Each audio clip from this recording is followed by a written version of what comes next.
Week 7 featuring Port Townsend, Washington. It's so windy here. I can't even believe it.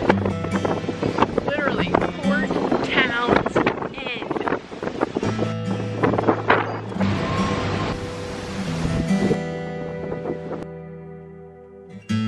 Welcome to Week 7.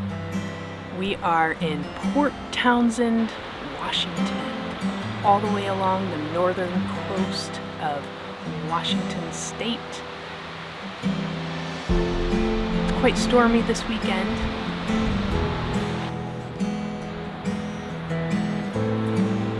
It's not every day that you get to sit on the north end of Washington State and look out at the water.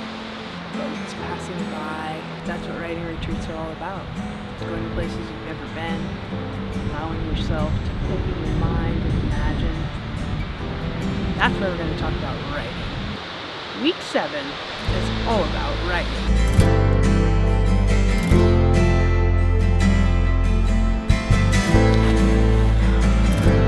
Week 7 has been eventful.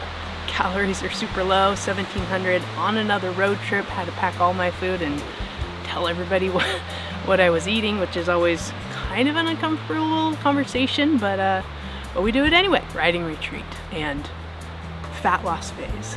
What does writing have to do with fitness? I posted a post on my social media earlier this week talking about fitness being more than physical fitness. What I've learned to do is incorporate my mental fitness, my emotional fitness, and my spiritual fitness in the all-encompassing circle of my wellness as a human being. And one of the ways that I've learned to do that is writing. Writing has been a creative pursuit and process for me in a focused way for more than 14 years. I've written all my life. I've enjoyed it. I just didn't always have the confidence or know what my voice was or feel comfortable enough to share what I thought, what I felt, and what I knew to be true in my body. This journey of losing 150 pounds 17 years ago, becoming a coach and a trainer, going through grief as family members passed away and died, needing to dig deeper into what it was, who I am, learning what I thought, what I felt, what was and what is true for me. Writing has been an integral piece and role in that. I started journaling 14 years ago, every single morning, early in the morning, sometimes for hours.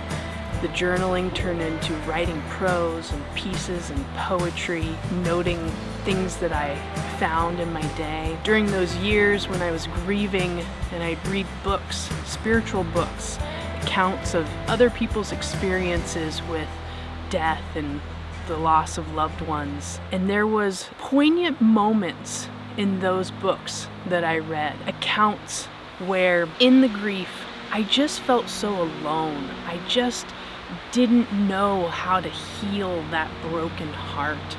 I wasn't sure about the beyond. I didn't know how to walk through it other than cry a lot, share my feelings a lot, and be curious and explore, okay, what is this? What could this be? Open my mind and my heart to other possibilities. And in the books that I read, I would notice these moments of, oh, this author is sharing this very vulnerable, private place of theirs, and it would ignite something within me, and I would recognize and connect with them in this moment in a living room by myself, feel myself connected to an author and go, oh, they get it. They understand.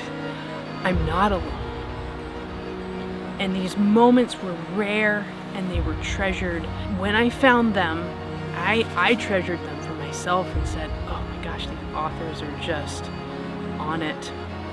It didn't always happen, but when I noticed it, there was a feeling of so much gratitude within me that someone had shared such a true part of their journey that I made a promise to myself, and I made a promise to the universe at large, that if and when I got through the grief, and I don't know if we ever get through it or we heal completely, but there was this feeling of desire to carry that torch and help other people not feel so alone in their moments. And I could relate it to the sharing and the vulnerability that those authors and writers had given to me through their books. That is what I strive, I don't know that strive is the right word, that is something that I've always wanted to live up to and be able to share my moments. And I don't know which moments are the moments that are going to connect with people, but it's a desire because I just feel so grateful to have been connected with and not felt so alone in that deep and dark grief. What I can share with you today, week 7 of the fat loss phase, during this writing retreat in the beautiful Port Townsend, Washington, where the wind is passing through. I'm surrounded by these, I don't even know what kind of trees they are out here. They're beautiful trees and they're singing me songs with this wind. Is that, believe it or not, grief and learning how to digest our grief is very much a part of the process of a fitness, healing, wellness journey. And one of the ways that I learned to process my grief so that I didn't carry it anymore, so that it could pass through, it could be turned into something, it could be a creative expression, is through writing. And so the dedication of writing, of seeing my thoughts and my feelings down on the page and sharing that with somebody else through my voice, through sending an email, through giving them written word, has been just this journey of allowing myself to learn how to feel it all, even when it doesn't feel good. And I don't know that we're taught that. I feel like we're mostly taught to push it down, push it away, keep it hidden. That stuff that gets pushed and hidden, for somebody like me who's super sensitive, that's the kind of stuff that turned into weight on my body so much that I couldn't carry it all anymore. And I don't think we're meant to carry it all. Learning how to digest your grief. And if you haven't done it before, it might sound a little bit scary. Feel all those feelings. And I would say you don't have to feel them all. You don't have to dive into the deep end. You can do it one at a time. If you see something, a number or a place or a sign that reminds you of somebody that you lost or that isn't with you anymore, just acknowledge it. Acknowledge it and try to let yourself feel a remembrance of them or that place, good or bad. And maybe if you can, try to link it to a positive thought. And maybe, positive, we're not trying to just do good vibes here. We're talking let that link feel into maybe something that you could be grateful for of that memory, especially if it's something that you lost that you loved very much. Even that, just those little honorings of, yep, I see you. I see you, nature around me. I see you, fear. I see you, joy. I see you, friend.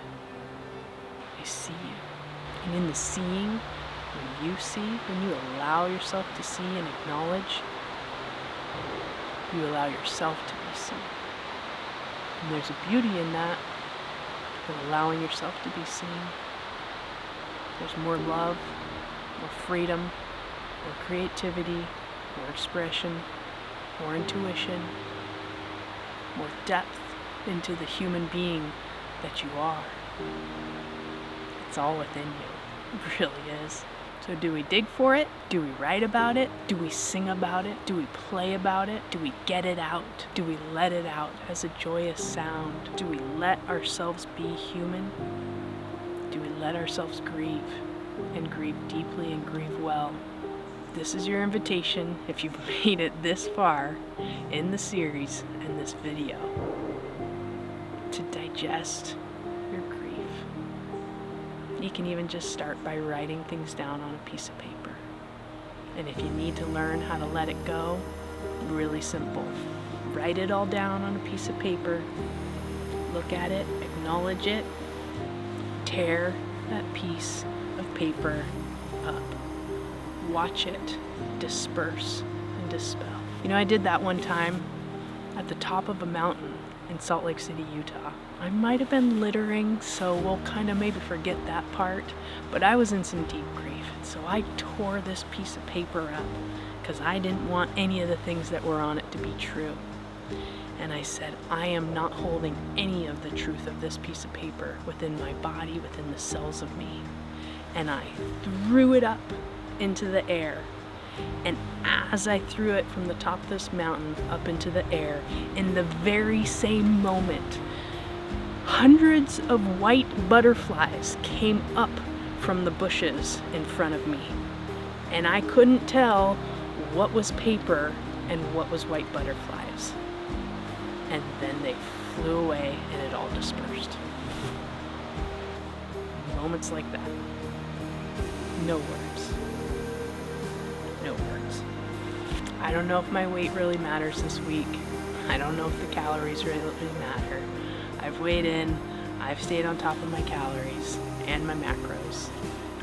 But this week, I just want to honor the universe, nature, and just all the beings and connection of light around me who have stepped in to help me on my path and my grieving journey and my journey of learning how to come alive in my life and the continuance of doing that. Because no matter where we are, there are things, there are places, there are even thoughts and expectations of ourselves and the people around us that we need to grieve. We need to let it go. And the more that we can let that stuff go, the more we can become who we are meant to be, who we always really have been. This might be a little bit esoteric for this channel, but this is not just about fitness, and I am so much more than a coach or a trainer or a writer or a very intuitive spiritual human. In all of those things, I am creative and I'm learning to be more and I'm learning to be less. So that's what this week is. This week is an honoring to the nature, to the healing, to the grief, and to the joy. I wouldn't have made it here without all of that. So that's what we've got for you this week, my friends. And it's a potent one. And it works if you work it. Be gentle with yourself. Be kind. Learn how to grieve. And support others on the path. Stars are tracing the sky like city windows. I watch you reflect in your eyes. Slow dance on the New York City high rise. You and me on top of the world.